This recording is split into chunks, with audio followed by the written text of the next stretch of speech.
Hey hey guys, j'espère que vous allez bien. Moi ça va. Pour ceux qui ne me connaissent pas encore, je m'appelle Charline et je vous souhaite officiellement la bienvenue sur ma chaîne YouTube. Et c'est en voix off aujourd'hui que je vous accueille sur ma chaîne parce que de mémoire, il me semble vous avoir laissé sur un gros suspense dans le précédent épisode de cette histoire. En même temps que j'enregistre ma voix, je suis en train de lire vos commentaires et vos réactions sont tellement mignonnes. Merci d'être aussi intéressés par toutes les histoires que je viens vous raconter sur cette chaîne. Vous n'avez même pas idée à quel point ça me booste et ça me motive. Franchement, j'ai une communauté en or. Restez comme vous êtes, je vous adore. Mais donc, je vais déjà vous inviter à vous installer confortablement, à déjà poser votre petit like, à vous abonner pour ceux qui ne sont pas encore partie intégrante de la chaîne. Et venez me soutenir sur Instagram, TikTok, Snapchat. Et donc voilà, maintenant que les call to action sont posés, entrons dans le vif du sujet.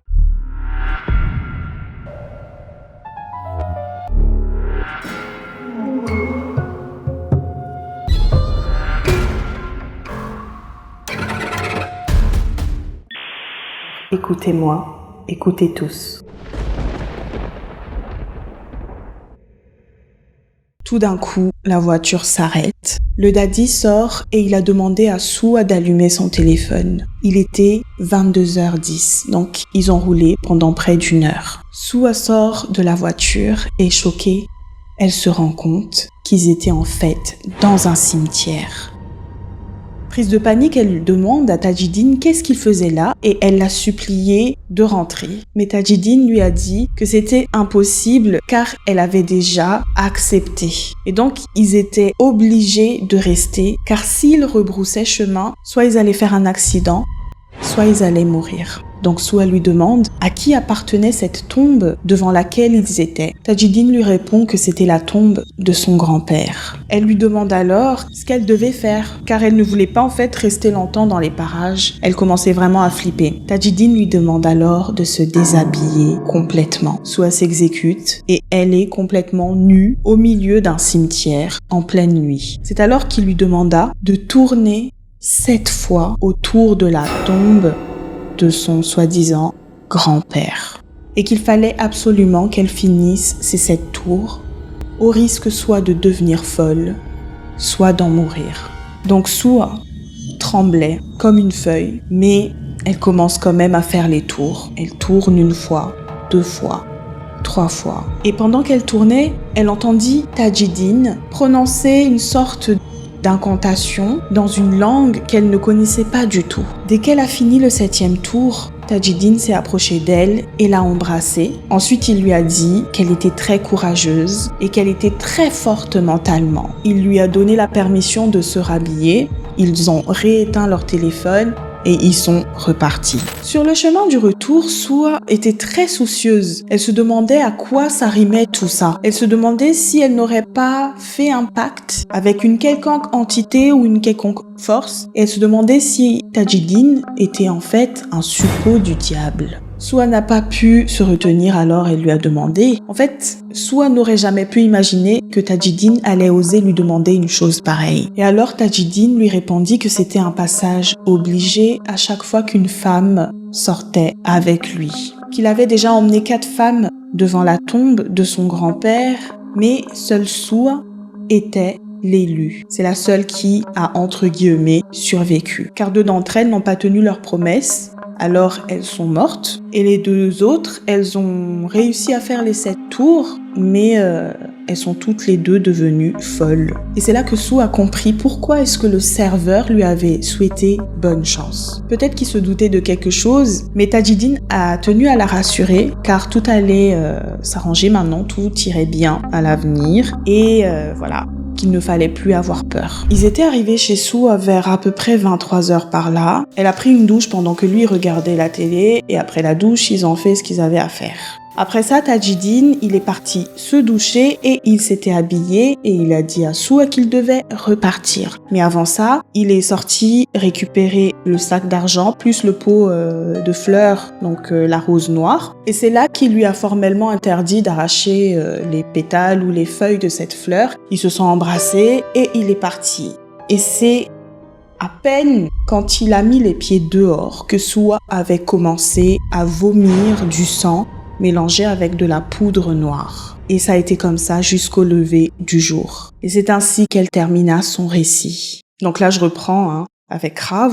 J'étais très choquée, je lui ai dit que ce qu'elle venait de me raconter était vraiment très très grave. Je ne lui ai pas caché que j'avais peur et je lui ai demandé si elle était vraiment sûre qu'il s'agissait bel et bien de la tombe de son grand-père. Mais Soua, elle n'en savait rien et elle ne m'a pas caché qu'elle avait aussi peur. Car elle avait commencé à vomir après le départ de Tajidine et elle trouvait ça vraiment bizarre. C'était comme si les deux choses étaient liées en fait, et j'étais d'accord avec elle. Il y avait forcément un lien entre tout ceci, et Soua s'est mise à me dévisager, comme si elle s'attendait à ce que je lui avoue quelque chose. Donc je me lance et je lui raconte tout ce qui s'était passé chez elle, en insistant sur le reflet que j'ai vu dans le miroir, mais aussi le fait que la rose que j'ai pris en photo n'arrêtait pas de glisser dans tous les sens jusqu'à ce que je fasse tomber mon téléphone et qu'il se fracasse. Donc Soua, elle avait très peur. Elle s'était mise à se demander mais qu'est-ce que tout cela voulait dire? Et elle était très contente de savoir que Eric et Chris allaient venir car elle avait peur qu'on soit toutes les deux, toutes seules dans sa maison ce soir-là. Et maintenant que j'y pense, qui sait ce qui aurait pu se passer si on n'était que toutes les deux? Bien sûr, il s'est passé des choses vraiment étranges, croyez-moi, mais heureusement, on n'a pas été seuls. J'ai juste conseillé à Soua qu'il fallait qu'on prie toutes les deux, que tout irait bien après par la suite. En tout cas, c'est ce que je me disais, j'essayais de me rassurer et j'essayais de la rassurer elle aussi. Il était 17h lorsque Chris et Eric étaient enfin arrivés. Comme nous tous, Chris, bien sûr, avait remarqué la rose noire. Et il a demandé ce que c'était et Soua lui a dit que c'était un cadeau précieux, hors de prix, etc. Donc voilà, on fait la fête, on picole, mais Eric et moi, en fait, on a préféré faire attention pour surveiller les deux, mais c'était les deux qui ont vraiment bien bu et dansé, ils se sont tellement lâchés qu'au final, ils se sont embrassés. Nous, on était là à les chaperonner au final et il était 20h lorsque j'ai enfin proposé à tout le monde de faire une pause et de manger. Mais Soua, elle n'avait plus faim, donc elle nous a dit de manger. Pendant ce temps-là, elle est partie se doucher pour ensuite se coucher. Donc on mange et on termine de dîner et Soua n'était toujours pas revenue. Donc j'ai commencé à trouver ça bizarre. Alors on s'était mis d'accord pour aller voir ce qui n'allait pas. Je toque à la porte, mais personne n'ouvre. À la place, on entendait une sorte de grognement. C'était vraiment bizarre. Heureusement, la porte n'était pas vraiment fermée, donc voilà, on s'est mis à la défoncer.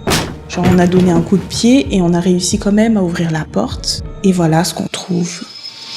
Soua en serviette, la tête plongée dans une bassine remplie d'eau. Prise de panique et de peur, je me suis précipitée pour la sortir la tête hors de l'eau et je lui ai demandé pourquoi est-ce qu'elle avait fait ça, qu'est-ce qui lui arrivait. Mais la seule chose qu'elle a su répondre, c'est qu'elle s'était endormie. Mais j'ai trouvé ça bizarre, comment ça elle s'est endormie dans une cuvette sans s'étouffer, sans se noyer? Je comprenais pas. Donc Eric, il lui demande, voilà, comment ça tu t'es endormie? Et Soua nous répond qu'elle s'était endormie et qu'elle avait fait un rêve bizarre. Donc moi je lui ai dit qu'elle racontait n'importe quoi, c'était sûrement dû à l'alcool, bref. J'ai demandé au garçon de sortir car voilà, fallait que je la lave. Donc je commence à enlever la serviette, je la lave et je me rends compte que dans son dos, il y avait 2 traces de mains de chaque côté de son dos. Mais je suis restée silencieuse même si j'avais très peur. J'ai préféré ne rien lui dire en fait pour ne pas l'effrayer et pour ne pas la faire paniquer encore plus. Donc on sort de la salle de bain, elle est partie s'habiller et pendant ce temps-là, j'ai rangé en fait le bordel quoi, le salon, etc. J'ai rangé les verres et au moment où j'allais installer le matelas où Chris allait dormir, elle m'a directement arrêtée en nous faisant clairement comprendre qu'elle allait dormir avec Chris sur son lit. Donc moi, je n'aimais aucun commentaire, Eric non plus. Nous sommes partis dans la chambre dans laquelle nous allons dormir, donc dans l'autre pièce. Et une fois sur le lit, je décide de tout avouer à Eric. Ce que j'avais vu dans le dos de Soua. Et même si je lui avais fait la promesse de ne rien dire par rapport à tout ce qu'elle m'a raconté sur ce qui s'était passé avec Tajidine au cimetière, là je me suis dit que ça pouvait être très grave, alors je l'ai avoué à Eric. C'est là qu'il me dit qu'en fait c'était très grave, car ce que je venais de lui raconter, ça ressemblait à un rituel satanique. et que Tajidine faisait sûrement partie d'une secte et que Soua n'allait pas s'en sortir aussi facilement de tout ça. Donc Eric m'a demandé de prier avec lui au cas où il allait se passer quelque chose de vraiment bizarre cette nuit-là. Ensuite, on s'était couché. Vers 23h, on était réveillés par le cri de Soua. Donc on se lève pour aller voir. Elle disait qu'elle ressentait comme une sorte de brûlure dans le dos, comme si on l'avait brûlée avec un fer à repasser. On s'est aussitôt regardé, Eric et moi, et Chris lui a demandé la permission de voir dans son dos justement ce qui n'allait pas. C'est alors que Chris dit à haute voix qu'il y avait 2 traces de mains chauffées à blanc dans le dos de Soua. Donc Soua, elle a pleuré à cause de la douleur car ça l'a brûlée vraiment. Moi, j'ai couru pour aller chercher des glaçons, pour pouvoir mettre ça sur son dos, pour pouvoir calmer un peu les sensations de brûlure. Et à peine 5 minutes après cet incident, une odeur nauséabonde, ressemblant à celle d'un cadavre en putréfaction, a envahi la maison. Donc on s'est tous demandé ce que c'était et j'ai vu que Soua, elle a commencé à avoir peur. Moi à côté, je commençais à prier dans ma tête et en même temps, on se bouchait le nez et la bouche car c'était vraiment dégueulasse. Chris, il a demandé s'il n'avait pas par hasard un rat mort dans la maison, mais c'était peu probable. Je lui ai répondu, pourquoi est-ce qu'on ne l'aurait pas senti depuis en fait si c'était un rat mort? Alors Eric a dit que cette odeur provenait peut-être de la rose noire. Donc il s'est rapproché de la rose noire pour la sentir et voilà, il s'est empressé de couvrir encore plus son nez parce que cette odeur émanait bel et bien de la rose noire. Il a couru pour aller vomir et Soua n'arrêtait pas de dire qu'elle regrettait. Elle avait peur, elle regrettait. Chris lui demanda alors d'expliquer pourquoi est-ce qu'il disait ça, pourquoi est-ce qu'elle avait peur, pourquoi est-ce qu'elle regrettait. Donc Soua en larmes raconte tout à Chris, ce qui s'est passé au cimetière et tout ce qui s'ensuit. C'est alors qu'Eric a avoué à Soua qu'elle avait peut-être accepté de faire partie d'un rituel satanique sans le savoir. Que Tajidine s'est servi de son corps comme offrande en échange de l'argent qu'il lui a donné et qu'elle devait arrêter d'espérer qu'il revienne car il n'allait pas revenir de sitôt. Ensuite, Eric, il a rajouté qu'il fallait qu'on se prépare à toute éventualité cette nuit car elle allait être longue et si ça se trouve, elle allait être remplie d'épreuves et qu'on devait y faire face car de toute façon, on ne pouvait fuir nulle part car ça allait nous rattraper. Soua a alors demandé à Eric de lui ramener les restes de bière pour qu'elle puisse se requinquer, pour se préparer mentalement à ce qu'elle allait subir. Donc elle boit, les gars aussi boivent, et après avoir bu, elle se lève, elle saisit la rose, la met dans le frigo et le verrouille à clé. Tout d'un coup, le frigo s'était mis à trembler pendant près de 3 minutes et bizarrement après, l'odeur putride avait disparu. Et soudain, Soua s'était mise à courir dans la salle de bain pour pouvoir vomir. Après avoir vomi, je lui ai donné les médicaments que le médecin lui avait prescrits car elle était très affaiblie et on s'était assuré qu'elle s'hydrate car elle passait son temps à vomir. Donc il fallait qu'elle s'hydrate le plus possible. Donc elle vomissait presque toutes les heures et vers 1h10 du matin comme ça, elle voulait aller aux toilettes pour uriner. Figurez-vous qu'elle avait uriné du sang. C'était pas qu'un peu de sang, hein. C'était elle se vidait en fait. Et après ça, elle voulait dormir car elle était vraiment épuisée. Donc on l'a laissée se reposer un peu et pendant tout ce temps, nous on a prié puis on s'était tous endormis sur le lit de Soua. Vers 5h du matin, les vomissements et les pleurs de Soua nous ont encore réveillés. Je me suis rapprochée d'elle et Eric s'est levé pour prendre l'eau pour lui tendre. Ensuite, il a dit que tout ceci était clairement l'œuvre du diable et qu'il fallait qu'on trouve une solution, qu'on trouve des spécialistes au risque qu'elle y perde la vie car ça devenait vraiment grave. On n'allait pas nous en sortir tout seul. Soua commençait à avoir la même apparence que le reflet que j'avais vu dans le miroir, affaibli, pâle. Elle était complètement amaigrie et peut-être est-ce dû au fait qu'elle n'arrêtait pas de vomir et même de pisser du sang, qui sait. Donc elle a accepté la suggestion d'Eric de trouver des spécialistes et à peine il a fini sa phrase que Soua voulait encore aller aux toilettes pour uriner. Mais dès qu'elle s'est levée pour se rendre aux toilettes, elle n'avait plus la force de se retenir,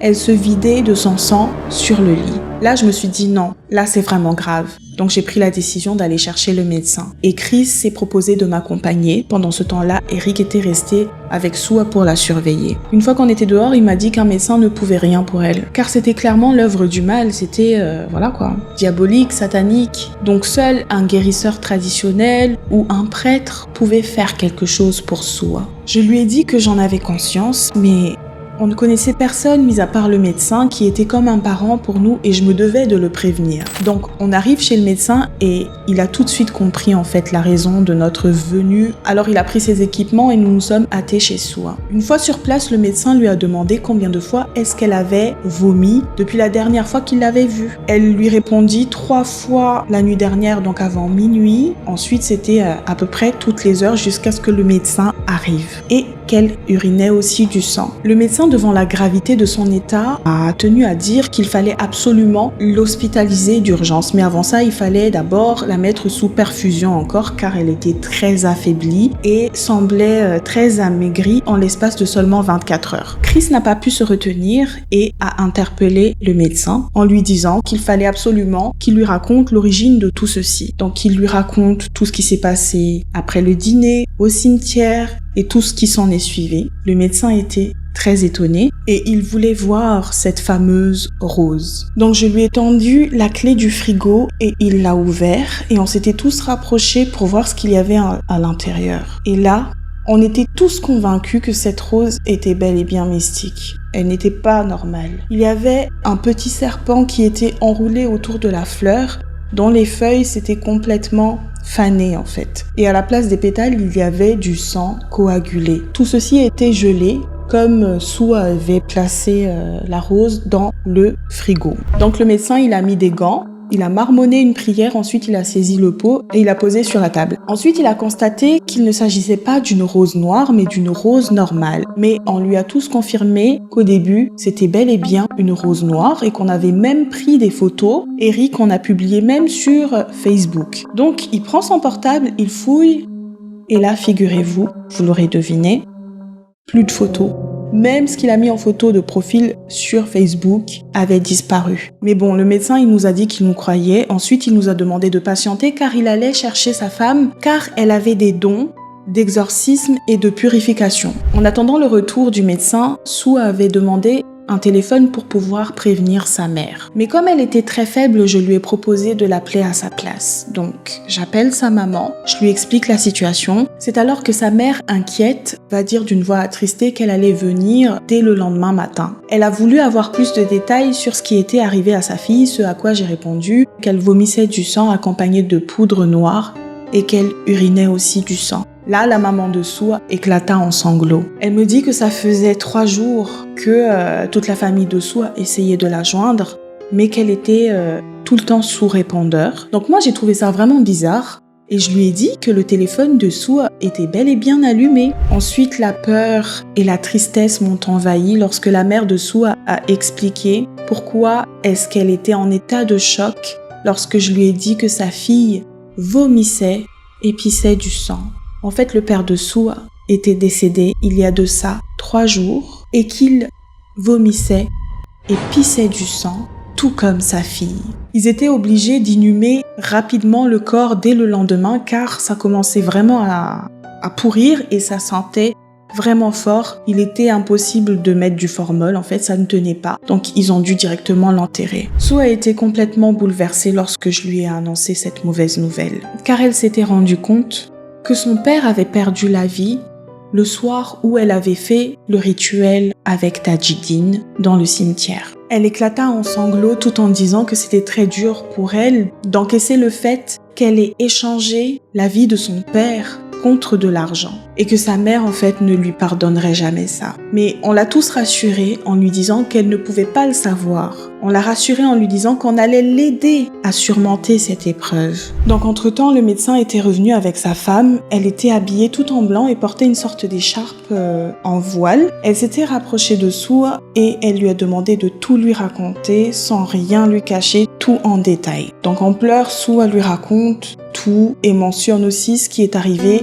à son père et le fait que son téléphone soit tombé sous répondeur, etc. La dame confirma ensuite que c'était bel et bien l'œuvre du mal et elle nous a demandé de fermer la porte. Donc pendant qu'Eric s'était levé pour fermer la porte, elle a donné une bouteille d'eau bénite à Soua pour qu'elle la boive. Ensuite, la dame a tenu à nous expliquer que c'était un rituel appelé le sacrifice des 7 ou en malagasy, Surunafitu, que Tajdin avait fait à Soua, que le nombre de tours que Soua avait fait autour de cette tombe correspondait au nombre de vies à sacrifier, que son père était la première victime, ensuite ça allait être au tour de sa mère, puis son frère, ensuite 4 autres membres de sa famille. Ces 7 personnes sont liées par une corde qu'il fallait absolument couper pour pouvoir rompre le lien et sauver les vies des victimes. Donc la dame demande à son mari de retirer la perfusion et charge Soua de terminer la bouteille d'eau bénite. Ensuite, elle nous a chargé de prendre une bassine propre, c'est-à-dire une bassine dans laquelle on n'a jamais lavé une culotte ou encore des chaussures, et d'y mettre de l'eau plus 2 pincées de sel. J'ai placé la bassine devant Soua et la dame, elle a retiré son foulard en voile pour l'enrouler autour du cou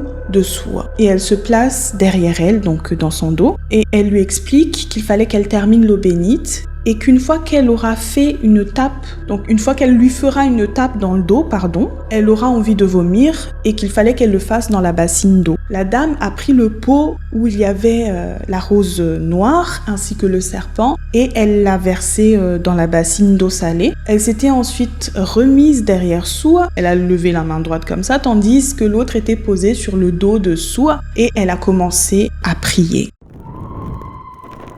À la fin de la prière, Soua s'était mise à hurler car elle disait que son dos la brûlait. La dame a tapé 7 fois sur la partie droite de son dos, pile à l'endroit où il y avait la trace de main. Elle a également fait la même chose sur la partie gauche. Tout d'un coup, Soua disait qu'elle avait la nausée, qu'elle voulait vomir, et là, elle a vomi. On l'a tous vu. Figurez-vous qu'elle avait vomi une corde sur laquelle il y avait des nœuds, tous les 30 cm environ. Donc pendant que Soua continuait de vomir, la dame priait et tapait dans son dos encore une fois. Et figurez-vous qu'après comptage des nœuds qu'il y avait sur cette corde, il y en avait 7. Donc une fois que la corde était sortie en entier, Soua s'était évanouie. Ensuite, elle nous a expliqué que ce n'était rien de grave, que Soua était juste fatiguée, qu'il fallait la laisser se reposer un peu. Et pendant qu'elle se repose, elle allait nous expliquer en fait, nous donner la signification de tout ce qui venait d'arriver. Donc chaque nœud sur cette corde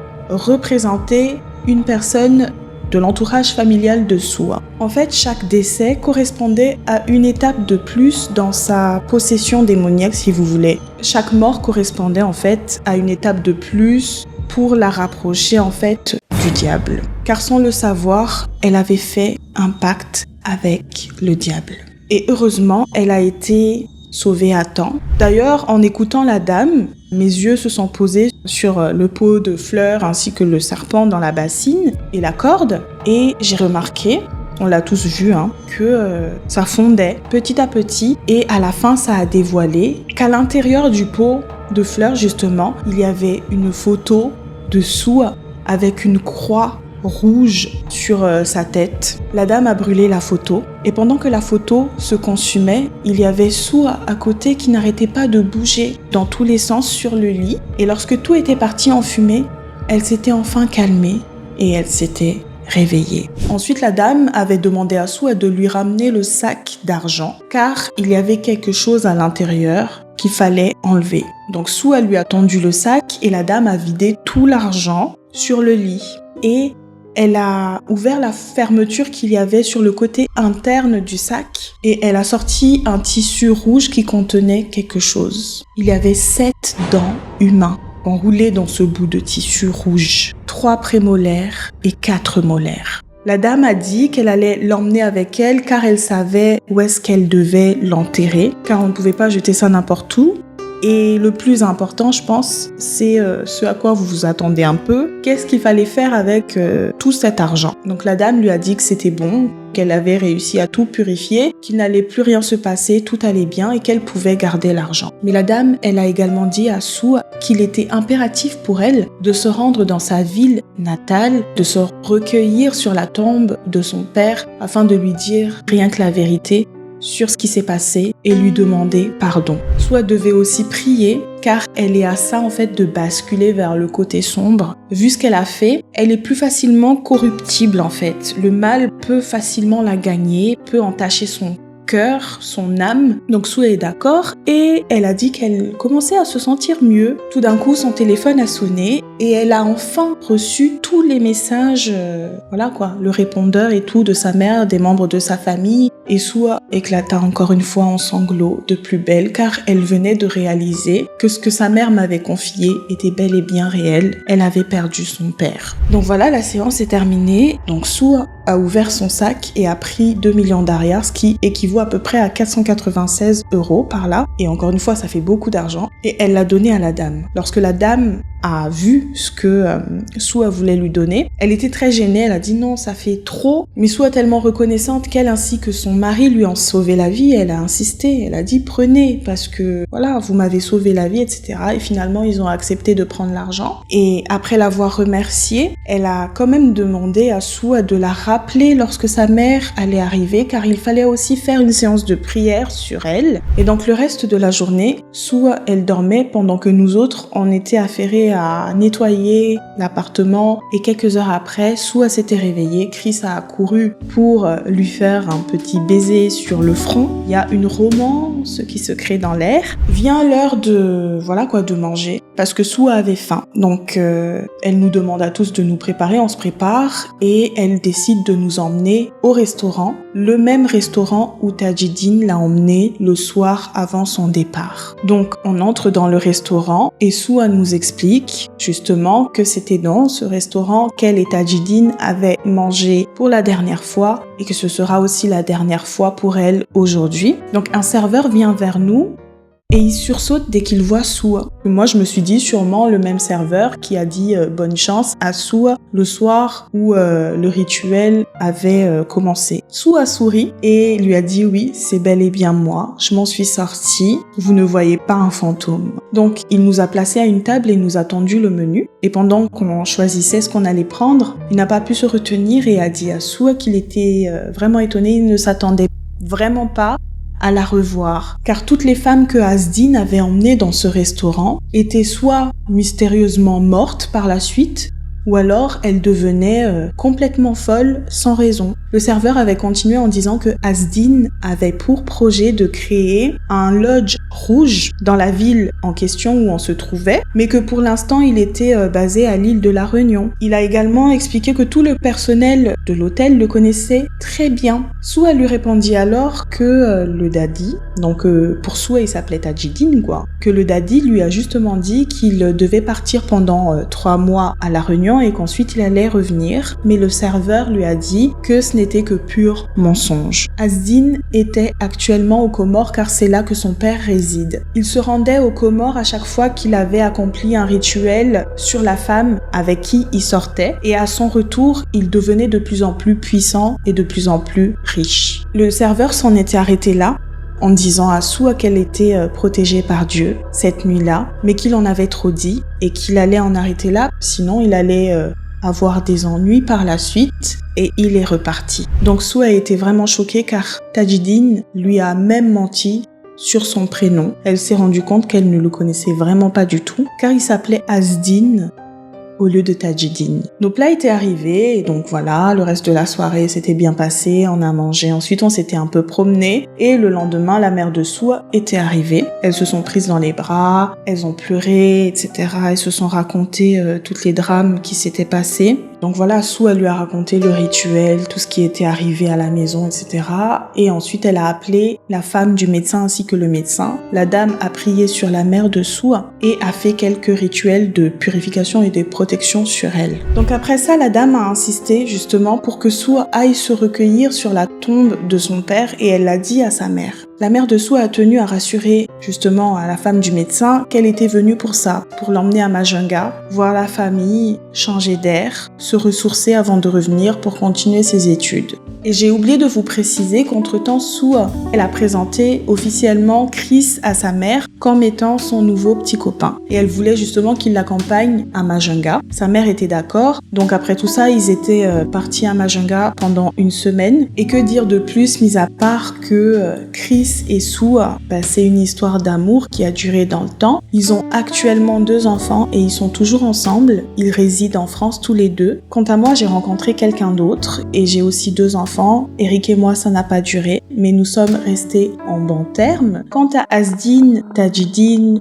peu importe, appelez-le comme vous voulez. On n'en a plus jamais entendu parler et ça nous arrange d'ailleurs. C'est tant mieux. Donc voilà, c'est la fin de cette histoire. Cette histoire est folle, franchement. Je débriefe vite fait et j'en arrête là puisque, figurez-vous, mes loulous, qu'il est 4h du matin et que j'ai commencé à tourner cette vidéo à 19h. Donc comment dire que je suis hyper éclatée, vous avez dû le remarquer, c'est pour ça que j'ai porté les lunettes, mais je débriefe vite fait et on en arrête là. Morale de l'histoire, l'argent ne fait pas tout. Faites attention à vous les filles ou les garçons parce qu'il n'y a pas que les filles qui sont matérialistes, Il y a aussi des hommes qui sont matérialistes, qui aiment l'argent, etc. Vaut mieux en fait que ce soit vous qui gagnez votre propre argent à la sueur de votre front que de tomber dans ce genre de choses. Car voilà le résultat. Voilà pourquoi je voulais vous en parler et voilà pourquoi je me suis dit que vu ce qui vient d'exploser avec Dubai Porta-Potty, ça aussi c'est un autre revers si vous voulez. À défaut de trop aimer l'argent, d'être trop appâté par le gain, on finit par devenir l'objet d'un rituel satanique en fait. Sans le savoir, notre âme, on l'a échangée pour de l'argent. Je suis sûre qu'il y a plein d'histoires comme ça, donc c'est une mise en garde. Cette femme était chanceuse, elle était protégée quelque part. Même si elle en a souffert, etc.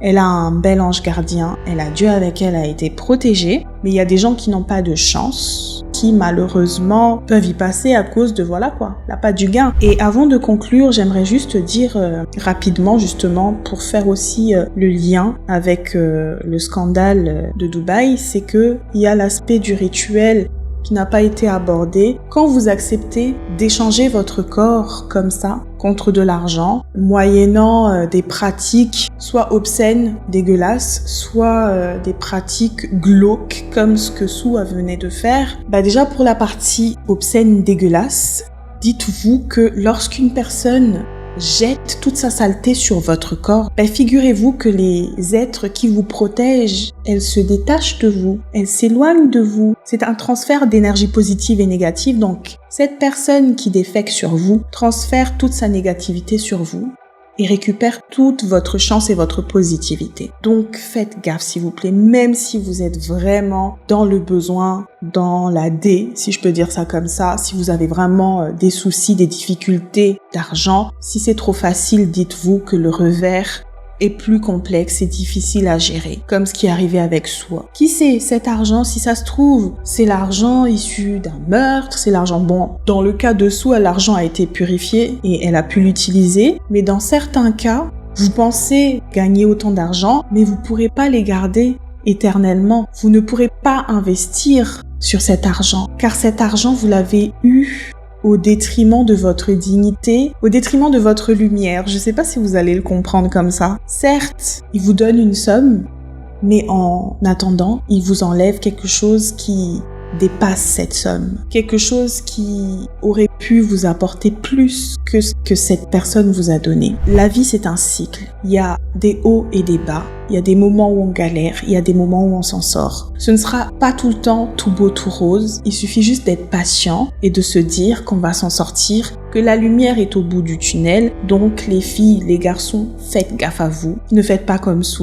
En plus, moi, ce que je comprends pas, je suis pas dans le jugement, mais elle ne manquait de rien. Mais voilà, elle voulait toujours plus et voilà ce qu'elle a eu. Donc je pense que ça lui a servi de leçon et je suis contente de savoir qu'elle s'en est sortie. J'arrête de blablater parce que la vidéo est trop longue. J'espère qu'elle vous a plu, sincèrement. Il y a eu des moments où Sûrement dans mon expression et tout, on voyait que j'étais fatiguée, mais c'est normal, l'histoire est très longue. Elle fait 46 pages, donc j'espère que ça vous a sincèrement plu. Si c'est le cas, vous savez ce qu'il vous reste à faire. Vous commentez, vous likez, vous partagez la vidéo au maximum, vous rejoignez la famille pour qu'on puisse s'agrandir. Et si vous avez des témoignages, n'hésitez surtout pas à me les envoyer sur l'adresse qui s'affiche juste là. Et si vous avez vu la vidéo jusqu'ici, commentez... lumière. Et d'ici à la prochaine vidéo, envoyez-moi plein d'ondes positives s'il vous plaît pour que j'ai la fibre, car j'ai envie de faire des lives et j'en peux plus de vivre avec la DSL. J'ai que 2 mégabits de débit montant, c'est rien du tout. Je peux même pas regarder YouTube. Bon, j'arrête de me plaindre et de faire ma drama queen, mais donc voilà, je vous love mes loulous. Prenez soin de vous, fermez vos portes et vos volets, et surtout, ne faites confiance à personne. Je vous fais plein de bisous. Ciao, ciao!